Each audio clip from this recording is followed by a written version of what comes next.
I be seeing the comments online. The Man, what? The what? I be seeing like the comments on Facebook, like the you know what I mean, just how people feel. It's like you be hitting them with that fire though. It's like nah, duh. People like nah, get this right. Hey, the thing is just like, so for me, the Nigeria thing is like this. There's two main aspects to it. Mm-hmm. One main aspect is challenging the narrative of African Americans in their history and their origin. So challenging that narrative and then going there and bringing the traditions of these different tribes of their historical account on the transatlantic slave trade, on where we originated from, who we were doing, those types of things, and then bringing that information out and saying like, hey, the history books aren't teaching our kids this. Like, we're not getting access to this information. We're not learning about this connection that we have, with Africa, and specifically these tribes in the west of Africa. And a lot of them were even Israelites, Mm-hmm. right? The biblical Israelite people, that migrated into that region after the first and second temple were destroyed, right?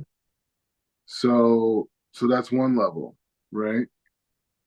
Another level, so and that's a main level because that's, I wouldn't say it's a main level, but that's the big level because that's institutional.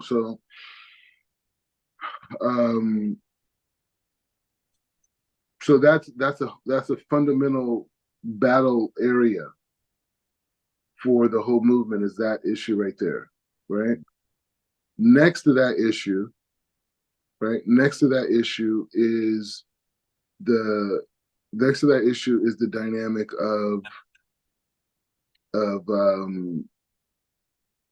the authentication of the spirituality, right? So African Americans have had the church, they've had Islam and other Eastern traditions, right?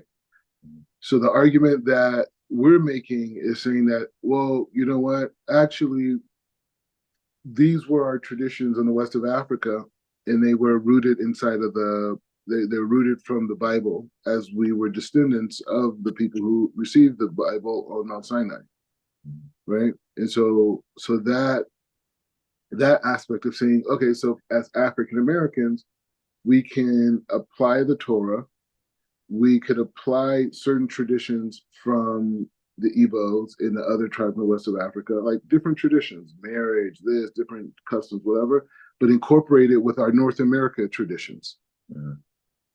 right? So it's kind of like hybrid type of, pseudo type of spiritual thing that Black people are actually praying in their own voice with traditions that are connected to their ancestry. Mm-hmm. That's it. And you could do these things and still be Christian and still be Muslim. It's still, but I just left Chief Rabbi Pinkas a message about that. I was saying like, this idea of just like, when you think about the power of even the seven B'nai Noah idea, right? A lot of people aren't going to want to keep rabbinical Judaism. You know what I Right. mean? They're not going to want to, keep the mitzvot that way. Okay, that's fine. Mm-hmm. That doesn't change anything. It doesn't change. They still have a requirement to at least keep those seven universal principles that are inside the Torah, right? And those seven universal principles can also incorporate Shabbat. They don't have to keep Shabbat in the same way that an Orthodox Jew would, but they still have Shabbat in the house. They still have, a new year. They still have, new moons. They still have, you know what I mean? Like they still have, the 15th of Nisan, the 6th of Sivan. They have these time frames that the Torah came down, and in the process of the Torah being revealed was also Pesach, right? That was a big part of it. So the point is just saying that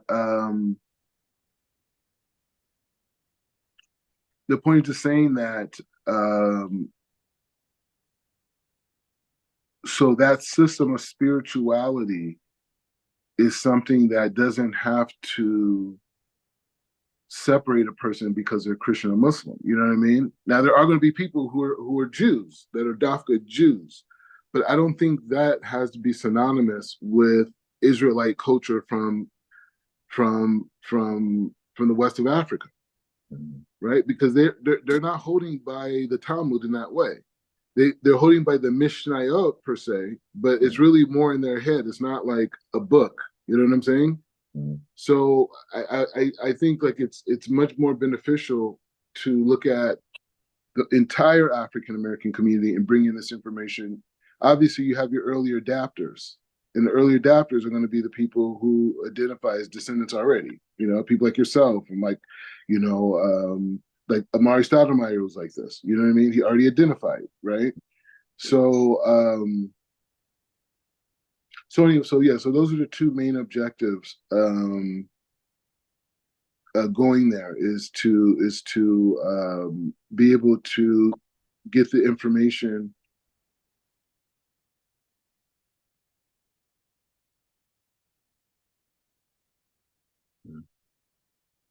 Thing freeze? Yeah, it did for a second. Oh, okay, yeah, it came back. But yeah, to build with the elders into into to build with the elders into in to be able to document that information, right? And to be able to. So what I want to do is I'm going to release a book. I was thinking like the next book that I go really like mainstream with is going to be this. It's going to be my accounts of of of of coming, to Igbo land, right? And and coming to Igbo land and reconnecting with ancestry, rejoining the tribe, even gaining like a chieftain type position, type of a thing, and and and that's it, right? And that's it. And so I come back to America, and I want to share this with the African American community, and to talk about these things and challenging the academic approach to African American history and Black studies, and then also to be able to incorporate this concealed identity of African Americans has been hid away from us, and to be able to bring that to light. Now, we will challenge the Hebrew Israelite narrative and say, "Oh, we the only ones." It's like, stop, man, stop with that. Stop trying to isolate us. Always trying to isolate Black people. I'm like, nah, it's only y'all, man. Everybody else in the world, you ain't got no friends with nobody else. You ain't got no other friends. It's just you. You ain't even got other relatives, though. Yeah. So that's that game of like, oh, we the only ones and everyone else is fake and this and blah blah. It's like, stop it. Even amongst us, there's converts. You know what I'm saying? You know what I'm saying? So it's just like, come on, man. So anyway, so the point is saying, so yeah, so those are the main points of let's get ready to get into this. This is some of the main points of the revolution. But yeah, it's a serious trip. There's an aspect of danger to it. You know what I mean? In Nigeria, wild place. Yeah, especially what happened with Rudy and those guys. Yeah. So did they just make it very difficult for them, or did they actually get? No, bro. They like put them in. We mean they're like in prison.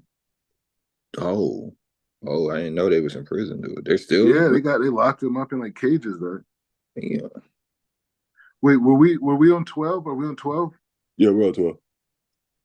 All right. So it says, Mami od Sarika Adam Lehit Palala Beveki Gadol Lifene HaKadosh Baruch Hu. So it says when you're in front of God, so it is saying how important is Mami od, how important is it Sarik to need for a person, Adam? How important is it for a person to pray tearfully to the Holy One, blessed be He, that He will not be ashamed when He comes before the throne of glory for judgment upon the expiration of His soul. He must not imagine on account of this mini marriage, he has nothing to worry about, and that there is therefore no need for him to pray. So this is Trey Sanders what's going on. Okay. So how important is it for a person to when they're standing in front of Hashem that they should be tearful, right? So when you're praying, you should be tearful, And it's important to not be ashamed that when he comes before the holy throne for judgment after his soul expires, that he may not imagine on that account of his many merits he has nothing to worry about or to pray for. So he's saying like a person, who does a lot of stuff, like say someone like, myself, like I do a lot of teaching, I do HESED projects, this type of thing. I do a lot of learning, these types of things. He says, don't think that those merits are enough, right? You shouldn't say to whatever. So they bring a story from the Zohar. Rabbi Shimon ben Bayochai Have Yativ Le'ayr say. So it says like this. So it says Rabbi Shimon ben Yochai was sitting engaging in Torah study when an old man who was secretly the prophet Eliyahu stood behind in the wall and called him, Rabbi, Rabbi, holy light, arise and kindle the lamp. He says, this is the mitzvah lamp of the holy Shekhinah. Draw down an outpouring illumination to the Shekhinah, which is called the mitzvah lamp. So he says, concerning it, it was written, let a continual flame burn upon the altar and let not it be extinguished. It says in Vayikra. And it is also written to kindle a communal lamp. The Shekhinah is certainly called the lamp of Hashem. It is the source of Adam, Harishon's light. That is his source. Arise and kindle it. So Rabbi Shimon Bar Yochai stood on his feet out of deference of the Shekhinah, and he sat for a moment and said, Master of all the worlds, you are a ruler over kings and revealer of secrets. Let it be your will to arrange the words in my mouth to fulfill the verse of, and I will be with your mouth, so that I will not come before you in shame after my death. Ve'im Rabbi Shimon Bar Yochai shehu Butsina Kadisha. You see that? Butsina Kadisha. Mm-hmm. The Mm-hmm. holy lamp. Anyways, that's Rabbi Pinchas is his yeshiva in Israel. So he says, if Rabbi Shimon ben Yochai, who is called the Holy Lamp, is brought into being, numerous universes through the breath found. Okay, wait. If Rabbi Shimon ben Yochai, who is called the Holy Lamp, who brought into being numerous holy universes through the breath, found it necessary to pray that he would not be ashamed when he came before Hashem, the Holy One, blessed be, how much more should we be likely? We should likewise. This is especially so in the light of our involvement with frivolity of the world. Before we pray and beseech the Creator, we must neither the Creator that we will never be ashamed nor mortified when we stand and give an account of the great and terrible day of judgment. Woe to us, for who knows what our circumstance would be like there. So he's saying like this. He's saying that, like, a lot of times you may get in this mindset, where I'm doing this hesed, I'm doing that hesed, I'm doing this hesed, doing that hesed. And in the beginning of this, he spoke about this idea of standing in front of the Creator and crying, right? So now I understand more where he's going with it, meaning that he's like, bro, don't think because you have a chance to do mitzvahs in this lifetime and a lot of mitzvahs, don't think that your soul's okay. Mm-hmm. Don't think that you, when everything is said and done and all your lifetimes and everything is added up, that you're going to stand in front of Hashem, like this clean person. You don't know. Mm-hmm. Right? And so he says, Rabbi Shimon, who's like out of this planet, stood in front of God and asked him that he wouldn't be ashamed when he reached the next world. That's like someone who's, like he said, was creating worlds. Mm-hmm. Therefore, we must pray and beseech our Creator that we will neither ashame nor mortify when we stand and give account on the great, terrible day of judgment. woe for us. Who knows what our circumstances will be like? That's the point. וכל יחשוב האדם בכל יום ויום בעת היתי בורד הסריק, yep, האדם להיט בודד. So he says, let a man reflect day in and day out in the time that he sets aside for introspection, that he must take himself aside and rectify his sins and transgressions with all this excelerities. I don't know what that means. He says it is absolutely it is absolutely essential that a person introspects well, for then perhaps a spirit of wisdom, understanding and knowledge and fear of heaven will come upon him. So they're saying this idea of reflection could allow us to draw this natural fear of Hashem, this wisdom, this inspiration to be close to Hashem. We could draw that through introspection. And he says it will come upon him on high and guide him along the straight path and keep him from straying away from the Holy Torah. If only our deeds were pure enough to merit the understanding of earlier generations, then our comprehension would be complete, and we would obtain whatever we desire.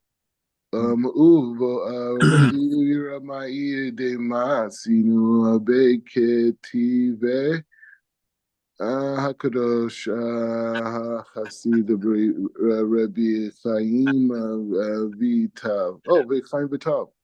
So he says like this. So Rav Chaim Vital says like this. So he says, see what is written in the holy spark in the holy works of the pious Rav Chaim Vital, and he writes like this. So Rav Chaim Vital, as you know, is the Ari's main student. He's the reason why the Arizal, according to the Masur, came into this world, was to teach Chaim Vital.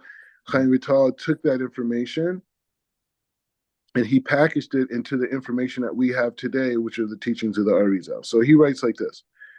And he should be blessed and his memory should be remembered forever. And so he says, he writes, I consulted with my soul regarding the comprehension that I sought, and it answered me. So he said he spoke to his soul. He was able to communicate with his soul. I don't understand, this is a very high level.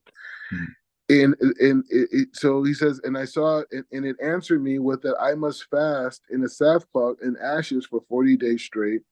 Afterwards, I would have to fast every day, every Monday and Thursday for 2.5 years.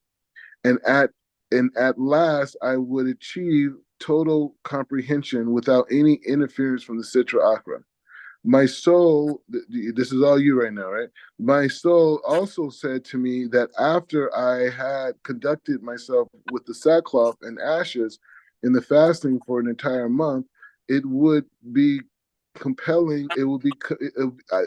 I would be comprehending things, provided that no trace of frivolity, like silliness, escaped my lips. Heaven forbid. Moreover, I conduct myself with the utmost humility and lowliness. And then after 3 days straight of fasting in the sackcloth and ashes, I would merit divine inspiration. And after 2.5 years, I would attain tremendous comprehension. He's putting out some secrets on you, right? Mm-hmm. Putting out some big secrets. It's how talk. So ve ta'am shekipida da zachar sheti shani umichasa mifene. So he says like that. The reason my soul insisted on 2.5 was that in my youth I sat for 2.5 years without applying myself diligently to Torah study, nor was I like victoriously, whatever. I wasn't victorious in my deeds. Therefore, it was necessary for me to spend 2.5 years in repentance. And it was also my custom to spend Monday and Thursdays and Mondays. It was also my custom to spend Monday, Thursday, and Monday fast at the night that followed the sackcloth and ashes. Interesting. I would lie upon the earth or upon the ashes dressed in sackcloth. You know, Rab Pinchas does this every day. Yeah, you tell. In the sackcloth, and with a rock beneath my head. And I would, wow, that rock is heavy. He says, and a rock beneath my head, and I would contemplate the divine name spelled out in expanded form, so that together with the addition of one corresponds to the name as a whole, the numerical value they place to the word rock, Aven, right? 53. I would or else I would contemplate the divine name in a different expansion so that it's equal to the value of the word rock, even without the addition one of the words as a whole. He's dropping unbelievable tikkunim techniques right now. If you're ready for that. Mm-hmm.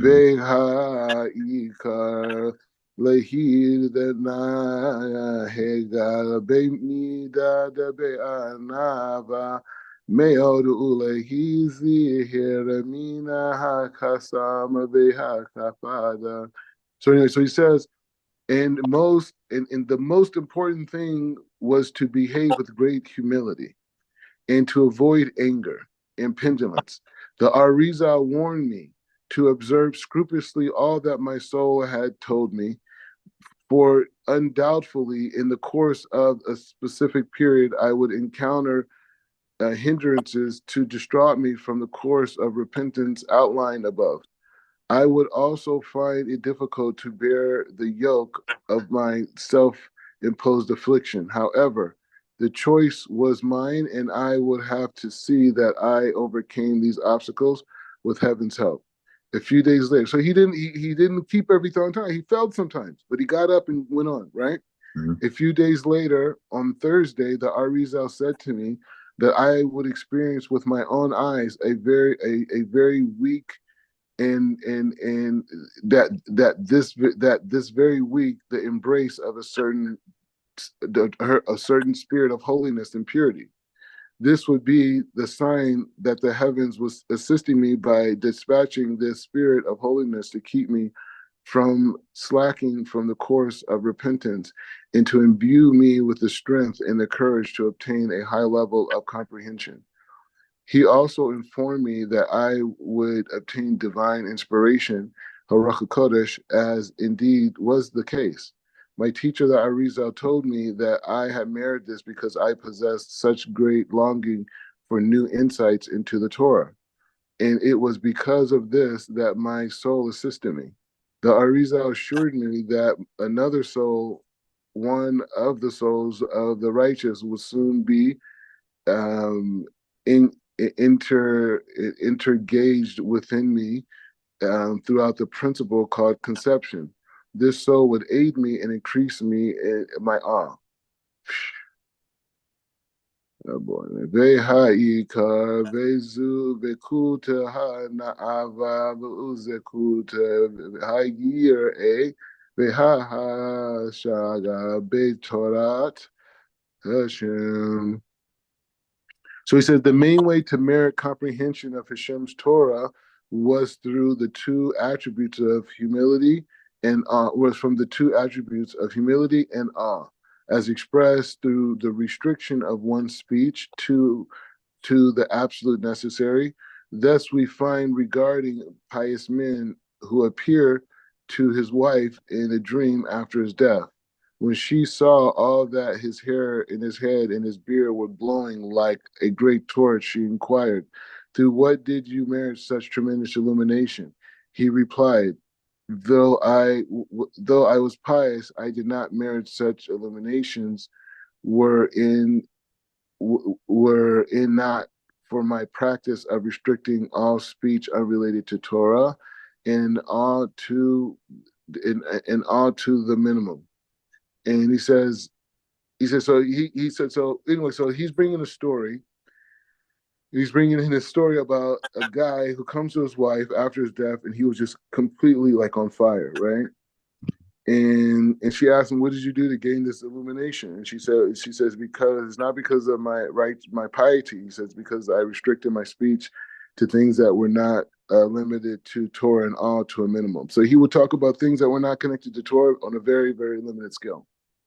May we all merit to do that. And he says, "And Hashem blessed, and the Holy One blessed is He."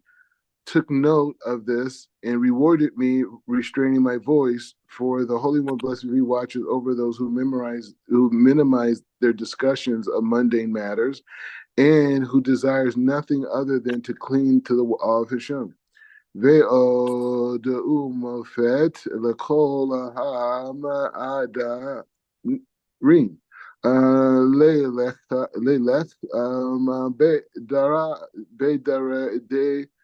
the Rabbi Yira.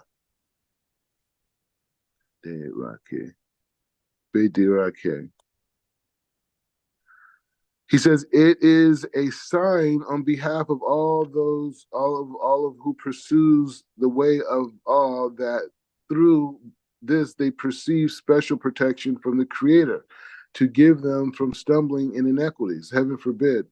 He says, thus it is written, no wrong will befall the righteous, even when he sleeps. In the Holy One, blessed is He, protects him from a mishap.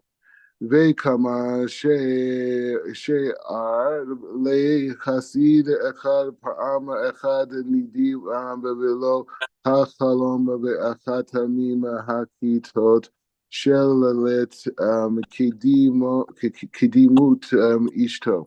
So this is illustrated by another ancient ancient story involving a pious man. One time, so what is he illustrating?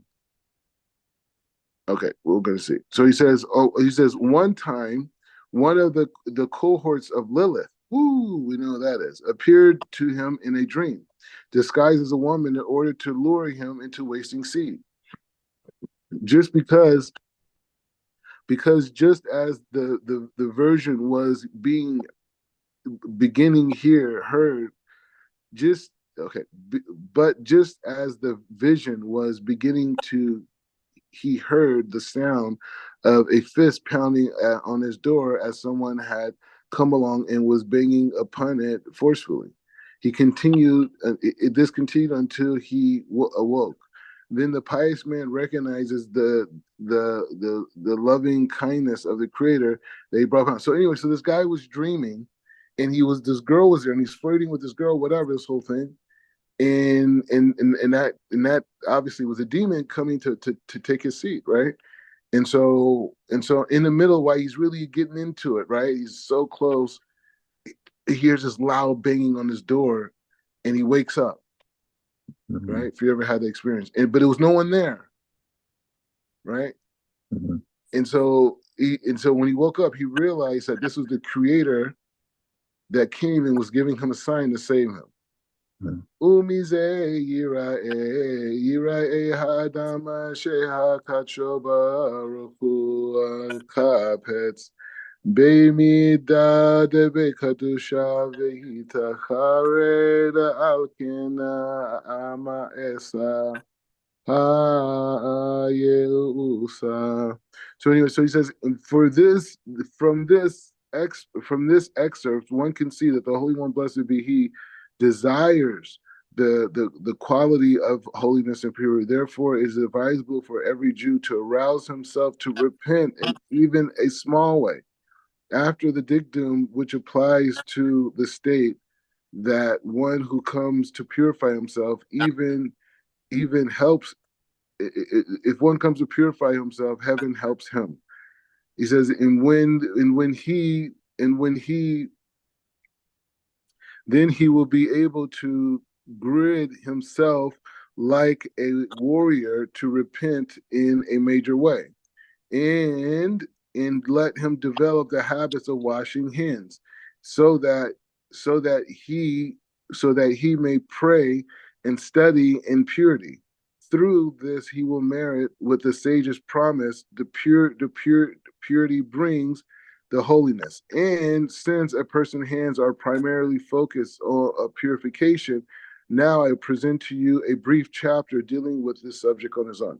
So I just want to read this chapter just because we've already went over Netilat Yadayim, Mm-hmm. and we opened it up from a halakhic standpoint. We went through the different halakot. Now we're going into the musa around it, the hashkafa around it, and this idea of purification, right, and cleanliness, right, and it's very. I think that aspect, I think, is natural for our community. We believe in being fresh and smelling clean and being good. We just got to bring that on Shabbat. You know what I mean? And Mm-hmm. so, but it's anyway. So it says like it's katuv. It's written in katuv. Hatur or oraita. Okay, the Torah right. Okay, the Torah oraita chaim. So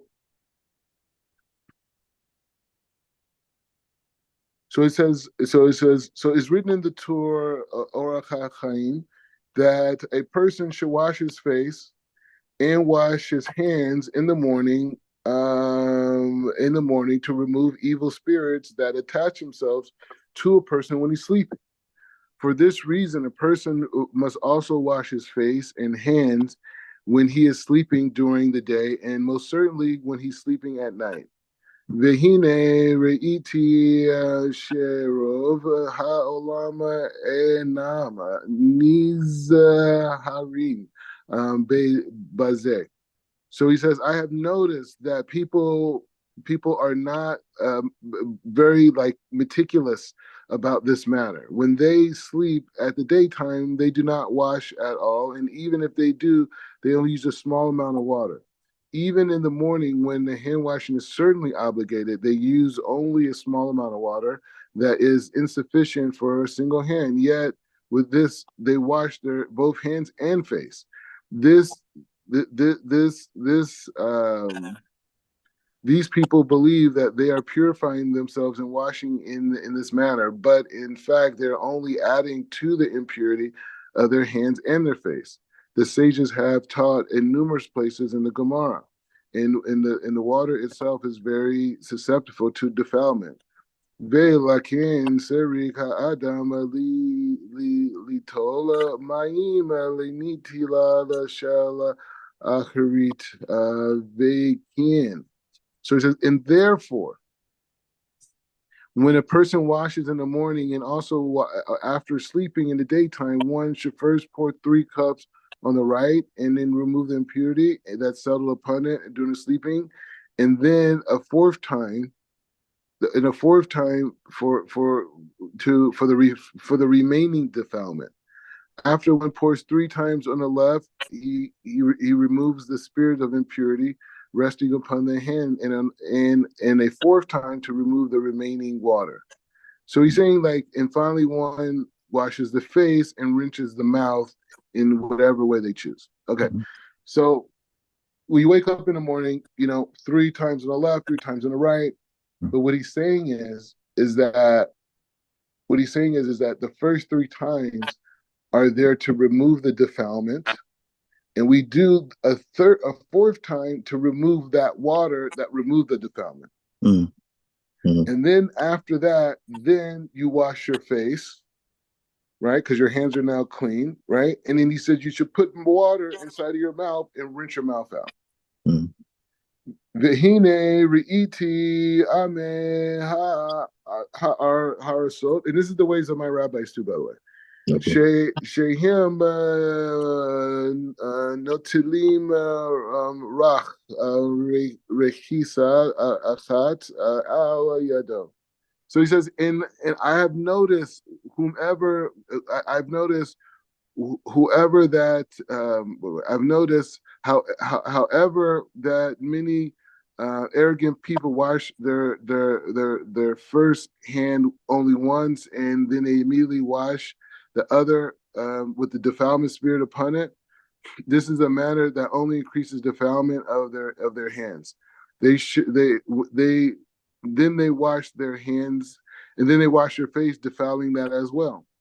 Finally, they take some water and wipe it in their mouth, defiling their mouth too, by contact with their hands. And then after that, they add to the defilement They add defilement to defilement, and they recite the blessings of washing their hands, thereby reciting a blessing in vain. And for the rest of the day, they go about with the spirit of impurity resting upon them. It's crazy, right? Mm-hmm. ולכן כל אשר יש לו יראת האלוהים בלבבו So it says, therefore, anyone who fears, anyone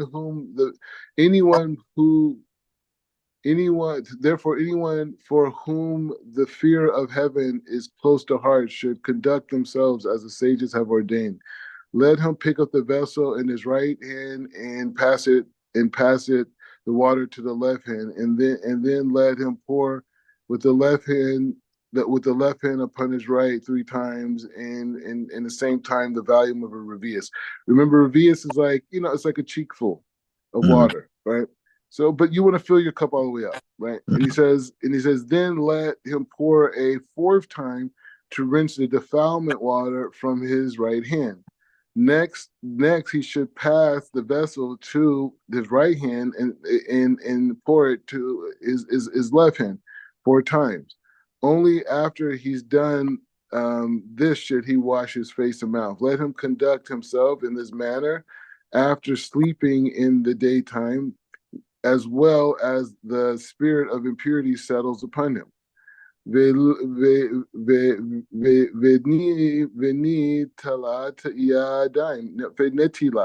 ונטילת ידיים. שהוא סריק מהאכילה, סריק לרחוץ tequila לידו. And so he says, as for washing prior to eating, one must first wash his left and then his right, and then and there's an esoteric principle behind this explained by the Ari. So not only do you get this amazing Hashkafa, Hashem has blessed both of us to hear the words of Ari on the issue of Netilat Yadayim. We should all be blessed. Ve'hagav ba'ati le'oreh ha'olam be'enayim ma'im achronim. So he says like this. Achronim, yeah. So he says, along the way, this is an example of the writings of the Ari. Along the way, I would bring to a attention of the public some important points regarding washing your hands after a meal. I have observed that the general populace has a lax about this mitzvah, by which they incur moral guilt for transgressing the words of our sages. For the importance of this mitzvah is indicated clearly in the passage of the Gemara. Rav Abaya says, all who go out to fight in an obligatory war, as well as those engaged in the performance of a mitzvah, are exempt from washing their hands. Concerning what is he saying? Concerning the first waters, washing hands preceding the will, and the last waters, which is washing the hands following obligation.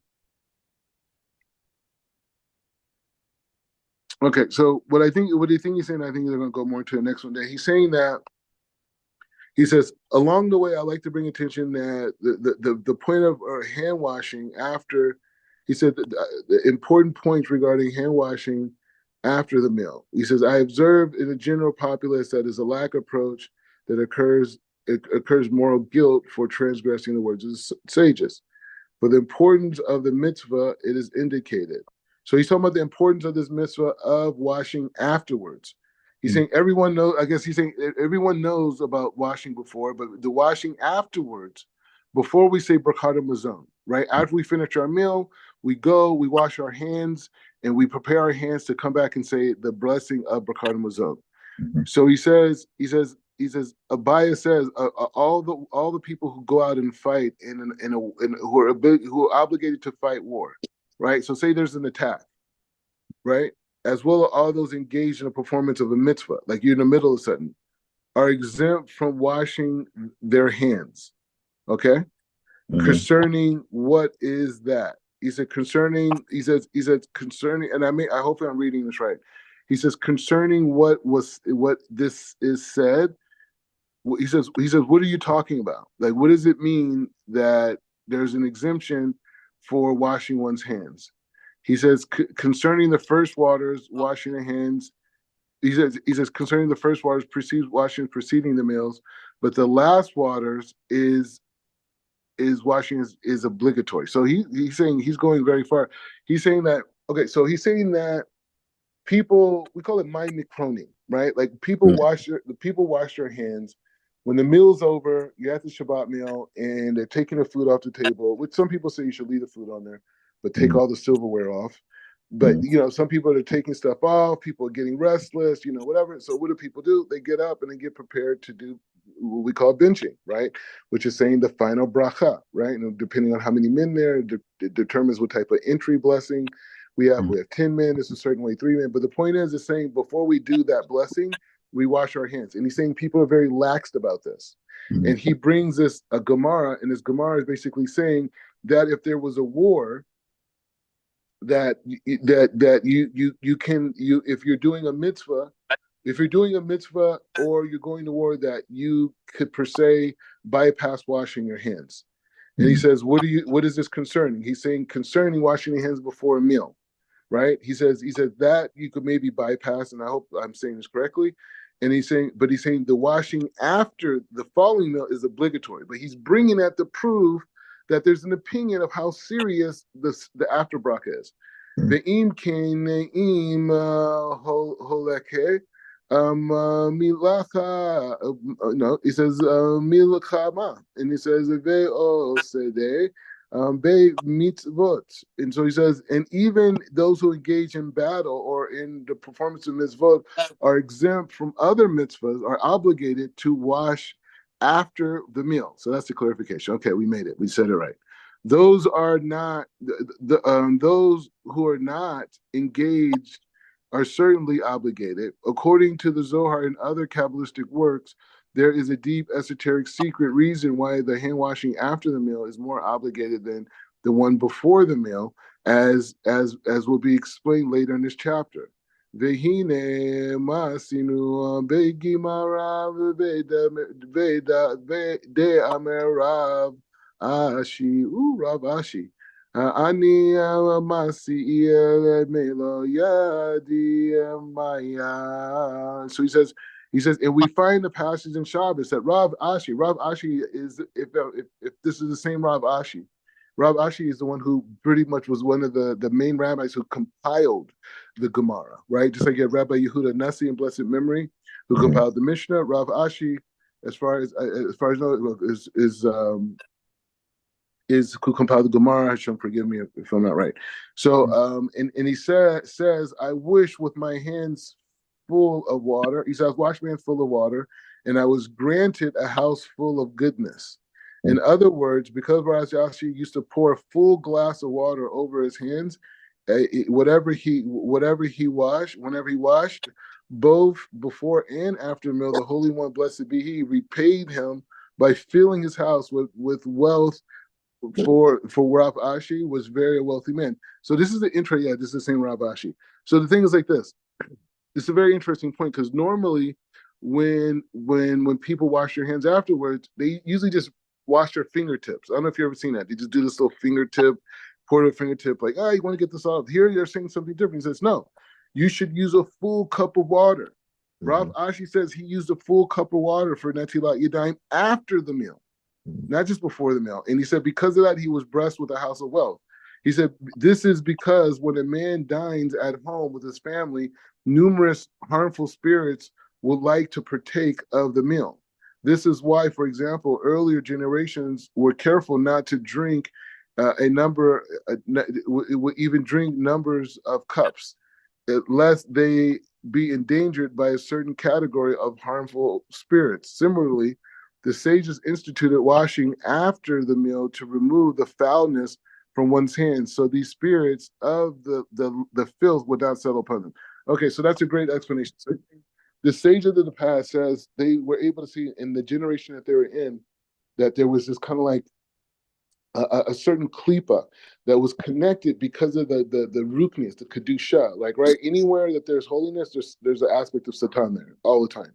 So so the point is saying that he's saying that, so the sages during the past generations, they saw that in this generation it was lower, and so now the way that the klipa was affecting people was through the attaching itself to people after the meal, because so they instituted washing.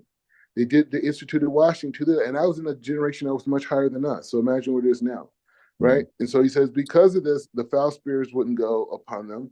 He says, "Ve katav Rabbeinu Yishayahu Sagal Sharika Adam Ti Litol Yadav Be Maim Achronim Days Chadale Tok Hakali Hakli." So anyway, so he says, our teacher, Rabbi Yoshiyahu Sagal, writes that when one washes after a meal, he must wash specifically into a basin and not into the ground. He says, because the water from the washing is the portion of the Sitra Akra, and should therefore be presented to it in a dignified manner. Therefore, this harmful spirit will be prevented from causing him any harm. Okay, so he's saying you're even giving a certain kavod to that dark water. Vegam sarik ha'adam le zahir ke'a shelech libed ha'keniset sheyitol yidav hidei. So he says, and one must be sure, and one must also be sure to wash and purify one's hands when going into the synagogues. This is required of Revius. The same way you wash in the morning, 1, 2, 3, 1, 2, 1, 2, 1, 2, 1, 2. That same way you do that when you go into a shul. He said this is also required of Revius. Whoever is meticulous about the various hand washings mentioned, there will obtain a purity of holiness. And as the sages tell us, and as the sages tell us, holiness leads to divine inspiration, and divine inspiration leads to the coming of the prophet Eliyahu, and the revealment of in the revival of the dead. Amen. Jeez, they're not playing around in here, man. Nah, that's a beautiful chapter though. So thoughts, reflections. So I have a few. All right, so with washing the hands, we always do, me and my wife, we do 3. So now we add that 4th one though to get the defilement off. That's what you do as well? No, okay. So when you wake up in the morning, I have my cup in my right hand. I pour it on my left hand. Mm-hmm. Wait, no, sorry. I have it in my left hand, and I Mm-hmm. pour it over my right hand, and then I give it to my right hand. I pour it on my left hand, and I do that 3 times. Right. Right. Then, what the author was saying, we should do a 4th time. Mm-hmm.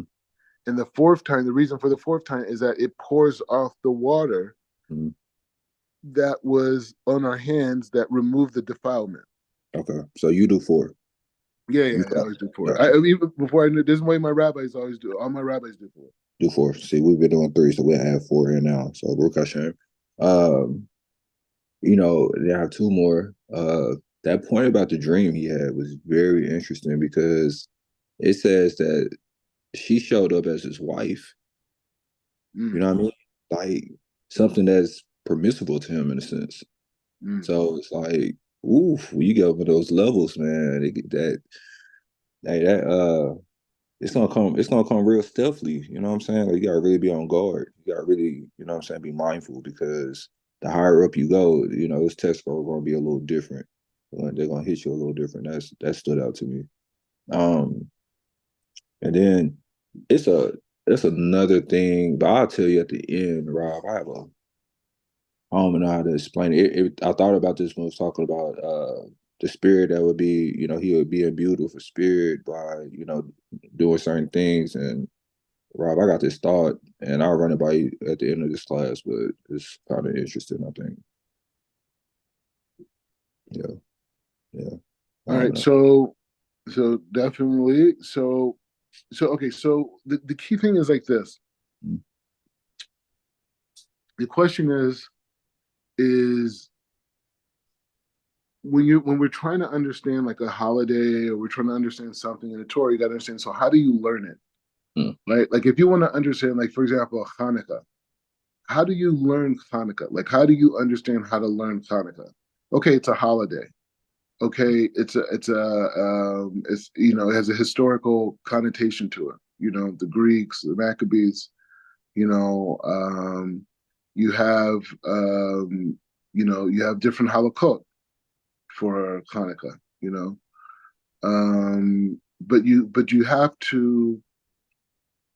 But you have to learn it out, right? And meaning, what does it mean to learn it out? Meaning that I have a clear, comprehensive understanding of all the different levels connected to this experience, right? That I have a clear understanding of all aspects of it. That it's in my mind, it's a part of my whole being, and I'm not just doing a ritual, right?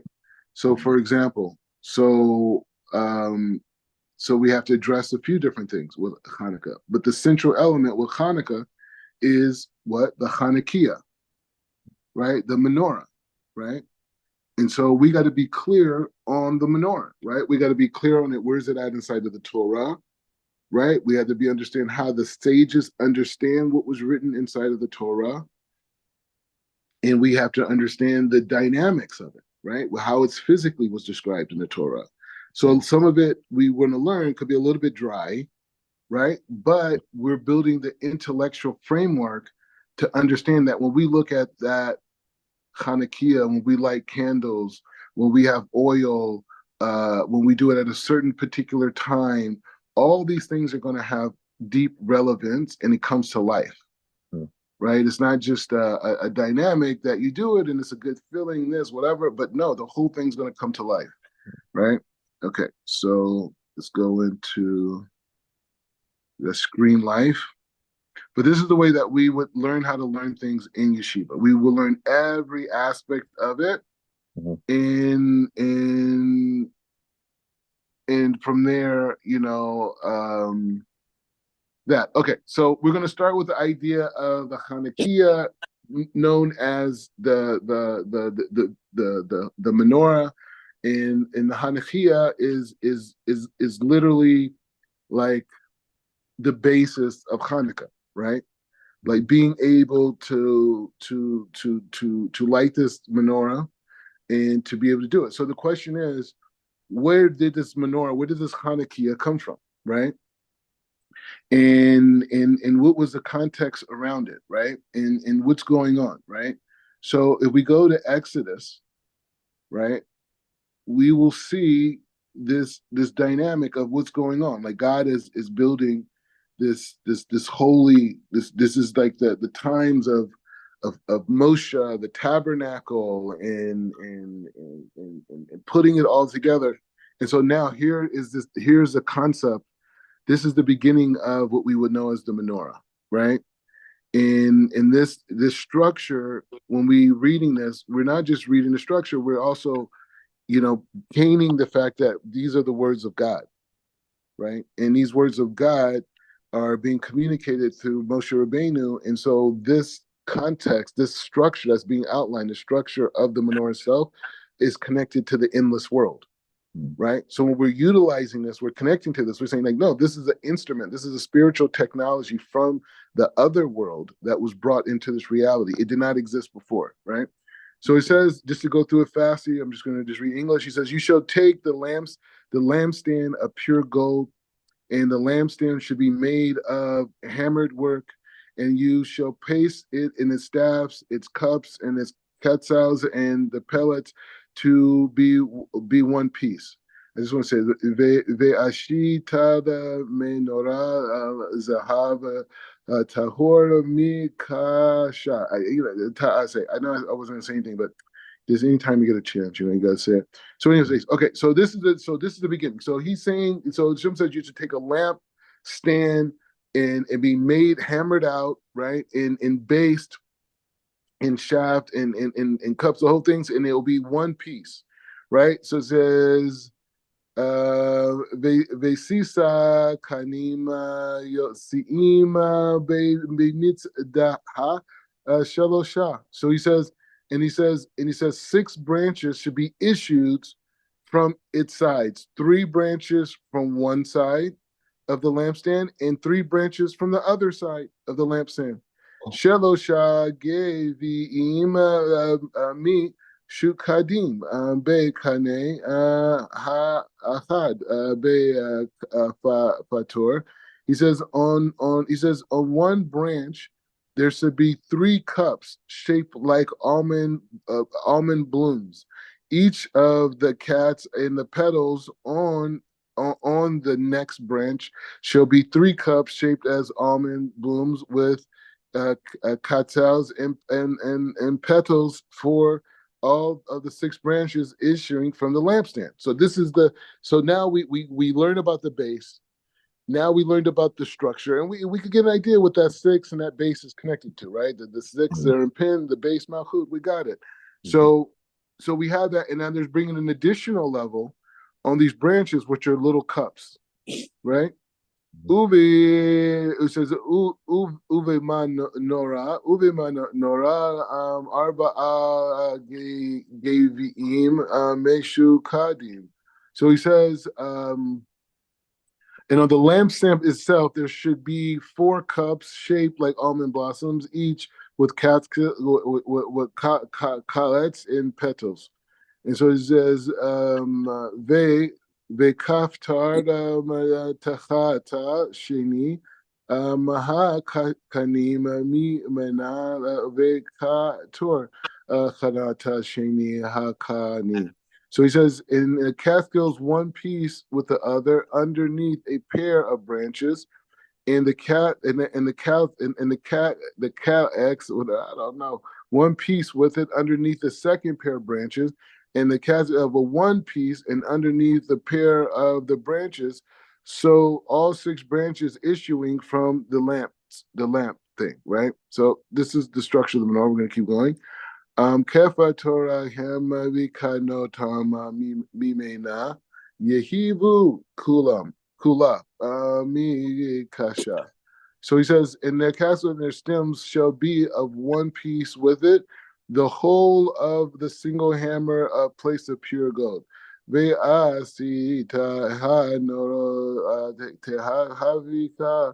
he says, in the 7 lamps, and so it shall be mounted to give lights on its front side, and thongs and vampires of pure gold.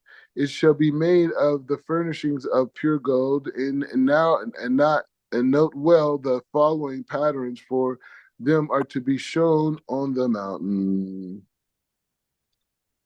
So anyway, so this is the dynamic inside. This is the idea of the menorah being created and coming into this dynamic, right?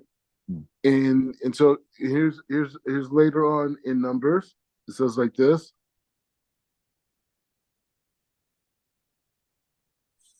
Okay.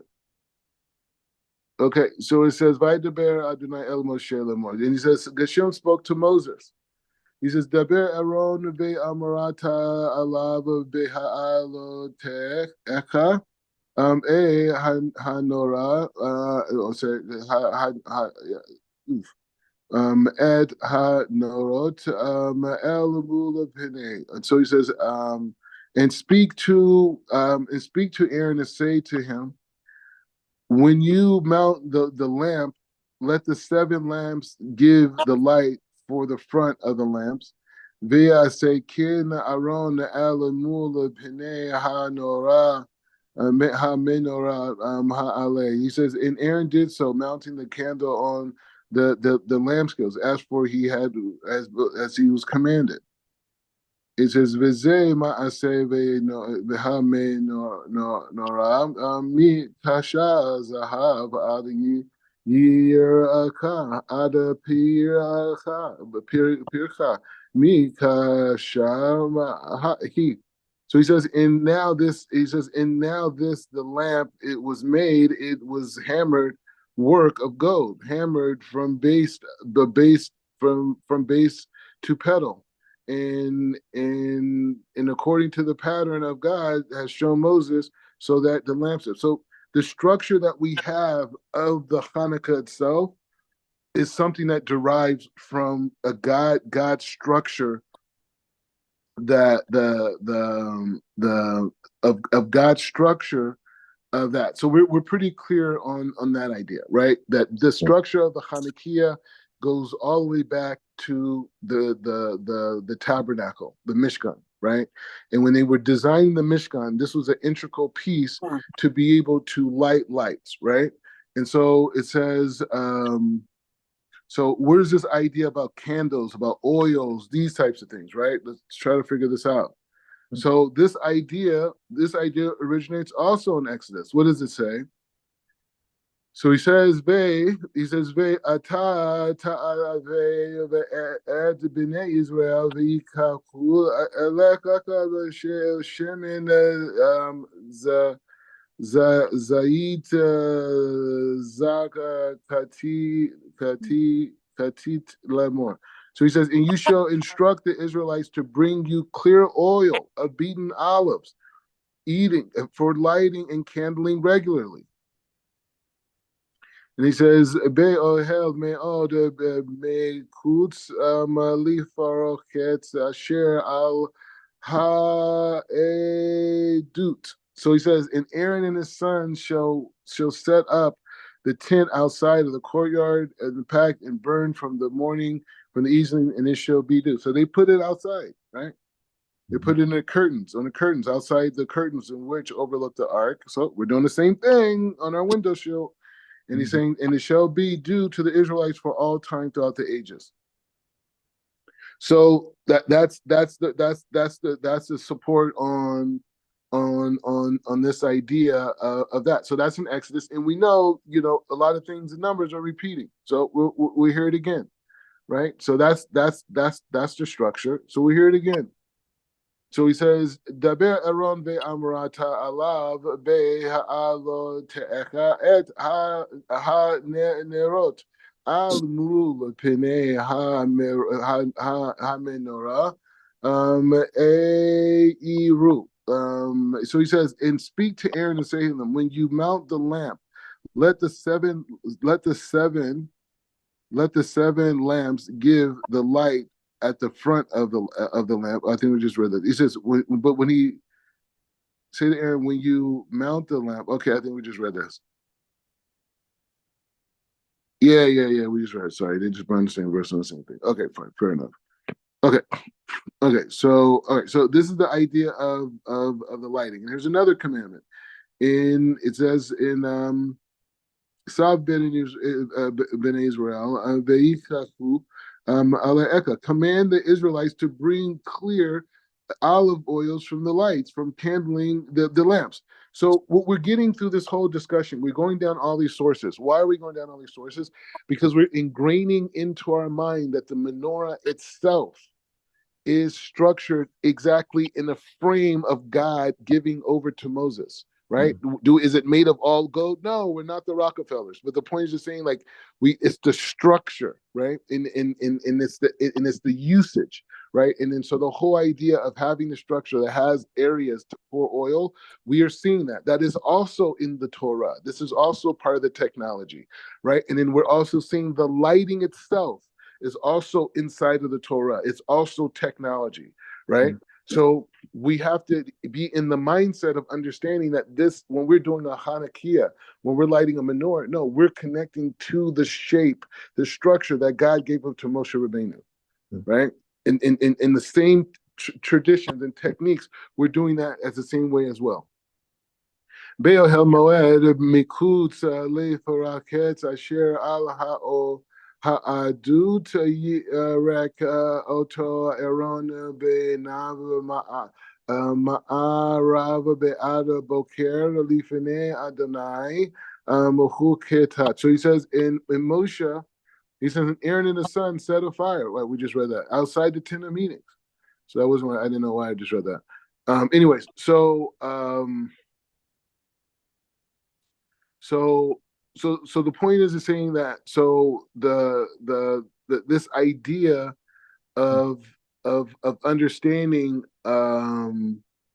the understanding this idea of of lighting, right? And being able to understand this idea of lighting and to be able to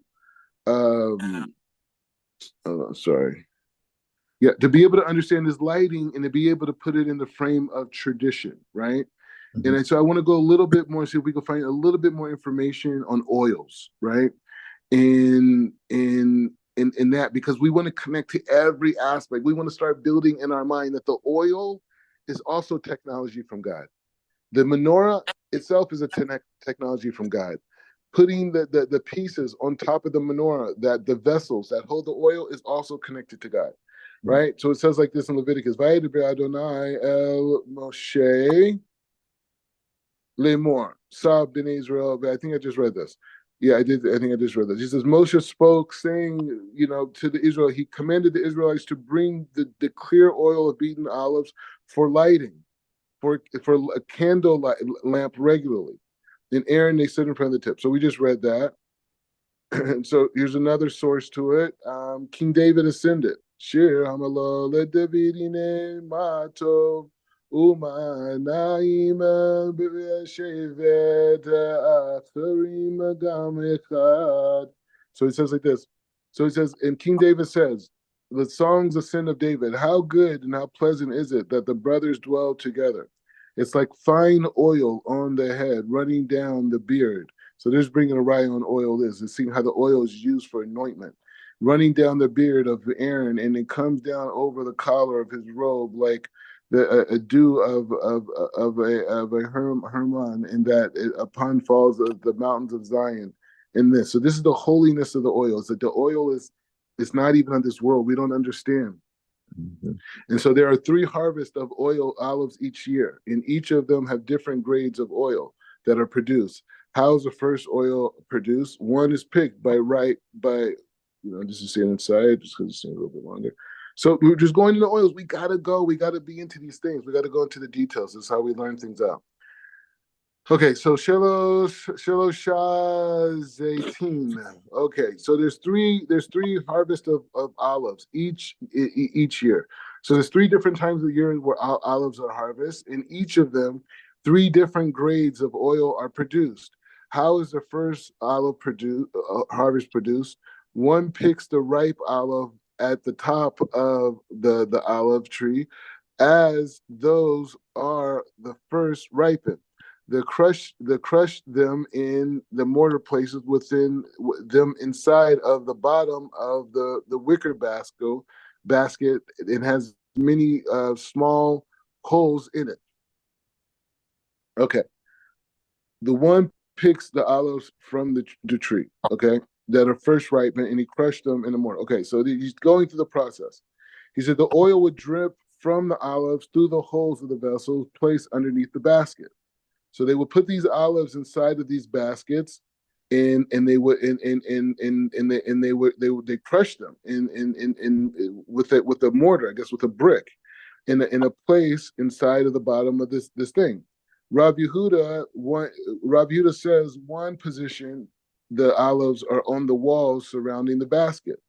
He said this produces more refined oil as the dregs stick to the wall of the basket. This is the first grade of the oil produced in the first harvest. He says after the oil ceases to seep in the crushed olives, after it ceased, enjoy it.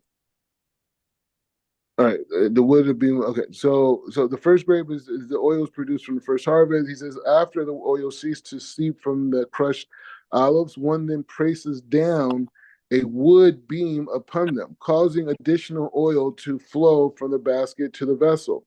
Rabbi Yehuda says the excess pressure produced by pressing down with a beam would cause some of the flesh of the olives to get mixed in with the oil, compromising its quality. Whether one applies pressure by placing stones upon the olives, this is the second grade. of oil. Okay, so rather one applies pressure of the stones, placing stones upon the olive. So I guess one is that he smashes it. I guess on the first one, what he does is he crushes them with the mortar, and then he's saying that he says, and he says, causing the additional. He says, Rabbi Yehuda says the excessive pressure produced by pressing down with a beam causes some of the flesh of the olives to get mixed in with the oil, compromising its quality. Rather, one applies pressure by the stones upon the olives. This is a second grade of oil. Okay. So he says, and it says in one, he says one then grounds the olives with the milestones and press down the beam of those olives to abstract any remaining oil. This is the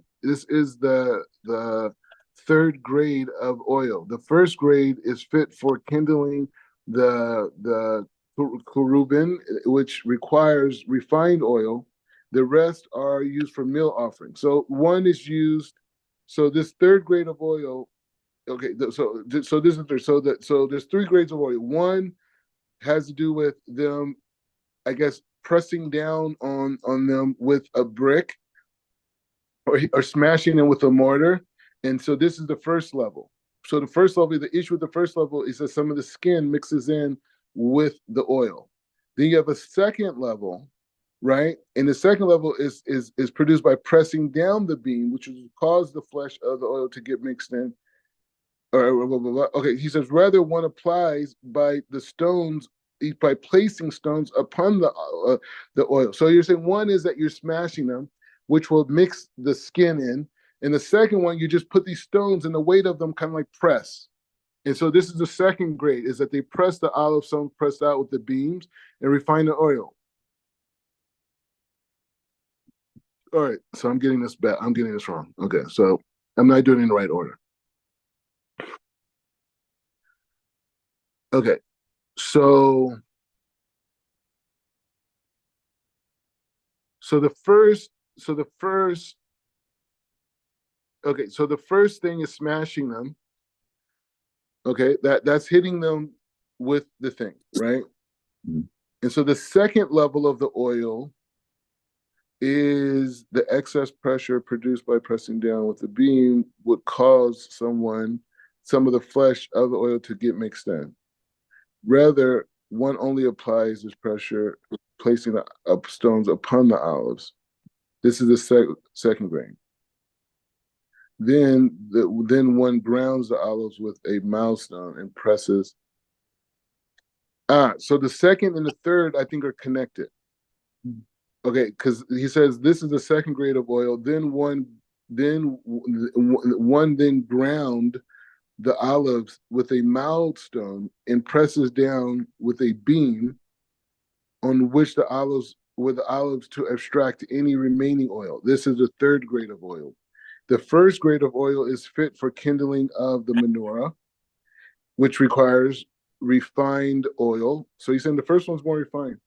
And the rest are fit for use for meal offerings, where we use oil for meal. And how and he says, how is the second harvest processed? Okay, that's the question. One picks up the crops, olives, and that is accessible while one is standing on the rooftop. What? One picks up crops of olives that is accessible while one is standing on the rooftop. This was the second lot of olives of ripen. The ones crushed in a mortar and placed those olives into a wicker basket, allowing the oil to drip through the hole into a vessel underneath it. Rabbi Yehuda says one of the positions of the olives on the wall standing in the basket. This is the first grade of the second harvest. Okay, interesting. Okay, very nice. You see how they do this? It's so true. So anyway, so he's saying like this. So what are the three levels of the oil? One level is taking the olives, putting them in a basket, and crushing them with a mortar, a rock, a stone, right? He Mhm. says from there, that is That is I guess, supposed to be maybe the most refined for whatever reason. The second level is the ones that are on the side of the wall, that were stuck to the side of the wall and are still dripping. Those would be the second part of it, the beginning of the second. And then they take those olives that I guess are dripping, and they put them under these beams. I'm not exactly sure what the beams look like, but they put them under these beams and they drip them for even whatever's left. So that's the third grade, right? And he says, Rabbi Yehuda says, one applies pressure only by pressing the stones upon them. This is the second grade of oil. Then one